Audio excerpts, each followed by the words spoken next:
Pam, pam, pam, pam. Bună, sunt eu, vecina ta. Am luat acum câteva zile niște portocale de la magazin pe care speram să le mănânc, doar că nu s-a întâmplat asta. Și bineînțeles că nu vreau să aștept să se strice complet. De obicei îmi place să mănânc mandarine, clementine, din acelea micuțe care se curăță super rapid. Portocalele astea nu sunt tocmai cele mai drăguțe, ca să spun așa.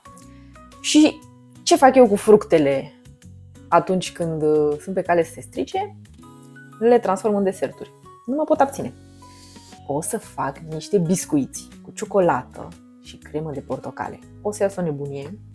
N-am mai făcut până acum această rețetă, dar pare destul de simplă și e o idee chiar foarte bună, mai ales acum când portocalele sunt peste tot. Și de ce nu pentru masa de sărbători? Așa că o să mă apuc de treabă și primul lucru pe care trebuie să-l fac este să storc portocalele. Pentru că am nevoie de vreo 400 de ml de suc de portocale, fac porție dublă. Să ne apucăm de treabă. Am aici multe portocale și am aici multă treabă, ca să spun așa. Miros foarte frumos.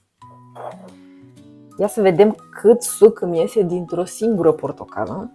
Chiar sunt curioasă. Deci, dintr-o portocală mi-au ieșit vreo 90 de mililitri, ceea ce e foarte bine. Înseamnă că din 4-5 portocale am rezolvat situația, deci mai rămân portocale și să mănânc.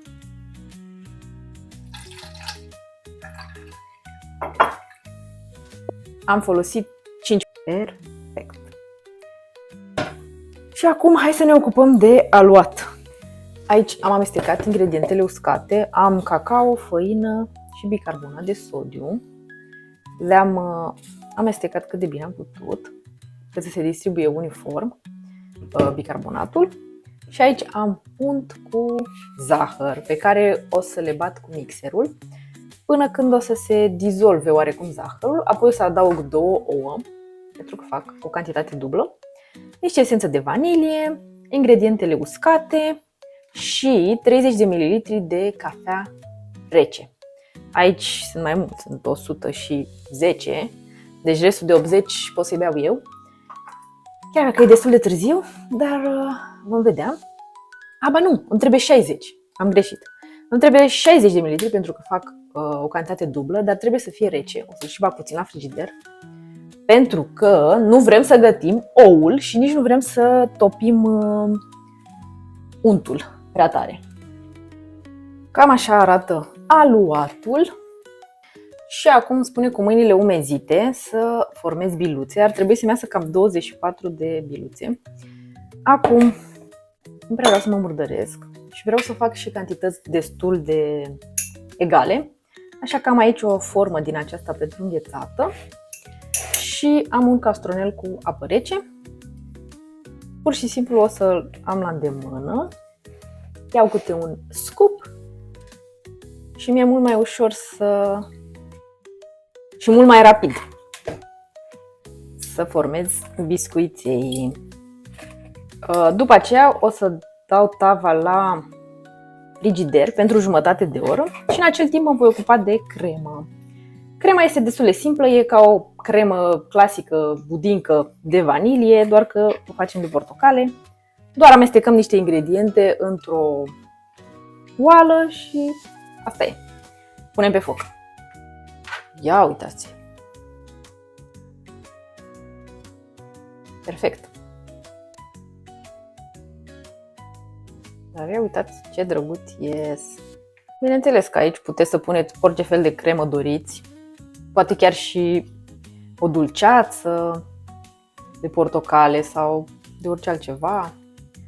Sau dacă nu aveți chef să mai faceți nicio cremă, puteți să puneți direct finetti, Nutella, orice doriți, sau puteți doar să puneți zahăr. Am revenit cu partea de cremă. Biscuiții sunt în frigider și aici am 2 gălbenușuri de ou, niște amidon și o să pun și sucul de portocale. Și zahăr, mă scuzați. Bun. Toată această nebunie o să o pun pe foc mediu, nu chiar mic, și o să continui să amestec până când crema se îngroașă. O să se îngroașe destul de repede din cauza cantității destul de mari de amidon. Și după ce se îngroașă, o acopăr direct cu folie alimentară și o las să se răcească.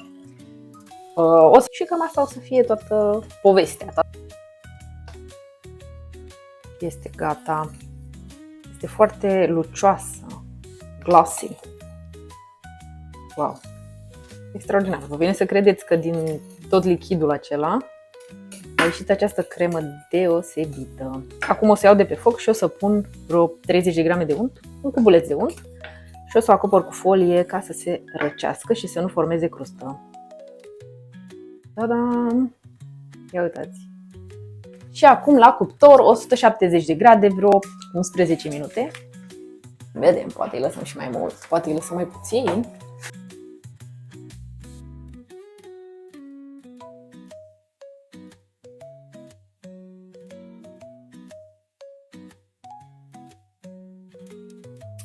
Și a venit cea mai distractivă parte. Am pus crema aici.